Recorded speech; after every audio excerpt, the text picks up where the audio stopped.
ನಾನು ಇರೋ ಟೈಮಲ್ಲಿ ಎಂಜಾಯ್ ಮಾಡಿಕೊಂಡು ಓದ್ಕೊಂಡು ಖುಷಿ ಪಟ್ಟಿದ್ದೀನಿ. ಪ್ರಿನ್ಸಿಪಲ್ನ ಮೀಟ್ ಮಾಡೋಕ್ಕೆ ಅವ್ರ ಕ್ಯಾಬಿನಿಗೆ ಕರ್ಕೊಂಡು ಹೋದಾಗ ನನ್ನ ಹೆಸರು ಹೇಳೋದಕ್ಕೂ ನಾನು ಹೆದರ್ಕೊಂಡು ನನ್ನ ಹೆಸರು ಸಹ ನಮ್ಮ ಅಮ್ಮನೇ ಹೇಳಿದ್ರು. ನಂಗೆ ಇಂಗ್ಲೀಷೇ ಬರ್ತಿರ್ಲಿಲ್ಲ ಕಾಲೇಜಿಗೆ ಬಂದಾಗ. ಆಗಲೂ ಸ್ವಲ್ಪ ಭಯ ಇತ್ತು, ಇಂಗ್ಲೀಷ್ ಮ್ಯಾಮ್ ಕಂಡ್ರೇ ಭಯ ಇತ್ತು. ಫಸ್ಟ್ ಕಾಲೇಜಿಗೆ ಬಂದಾಗ ಹೆಂಗಪ್ಪ ಚೆನ್ನಾಗಿ ಓದ್ಬೋದಾ ಅಂತ ಎಲ್ಲ ಡೌಟ್ಸ್ ಇತ್ತು. ಇಲ್ಲಿರೋರು ಎಲ್ಲರಿಗೂ ಇರುತ್ತೆ 2 years ಕಾಲೇಜ್ ಡೇಸ್ ಅಂತ.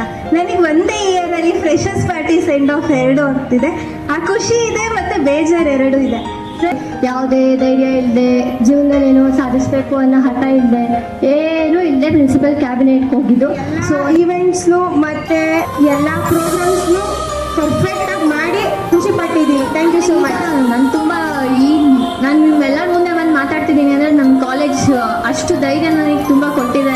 ಕಾಲೇಜಿಗೆ ಬಂದಮೇಲೆ ಅನಿಸಿದ್ದು ಕಾಲೇಜ್ಗೂ ಮತ್ತು ಸ್ಕೂಲ್ಗೂ ಯಾವ ಡಿಫ್ರೆನ್ಸು ನನಗೆ ಗೊತ್ತಾಗಿಲ್ಲ. ಯಾಕೆಂತಂದರೆ ಸ್ಕೂಲಲ್ಲಿ ಅಷ್ಟೇ ಪ್ರೀತಿ ಮಾಡೋ ಮ್ಯಾಮ್ಗಳಿದ್ರು, ಕಾಲೇಜಲ್ಲೂ ಅಷ್ಟೇ ಪ್ರೀತಿ ಮಾಡೋ ಮ್ಯಾಮ್ಗಳವ್ರೆ.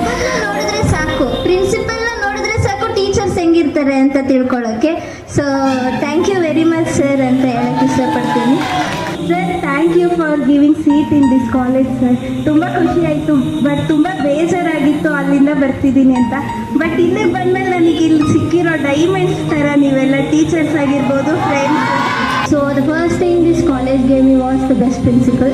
ಸೊ ಅವರಿಂದ ನಾನು ಇಲ್ಲಿವರೆಗೂ ಬಂದಿದ್ದೀನಿ. ಓದಬೇಕನ್ನೋ ಛಲ ಇದೆ, ಜೀವನದಲ್ಲಿ ಏನೋ ಒಂದು ಸಾಧಿಸಬೇಕು ಅನ್ನೋ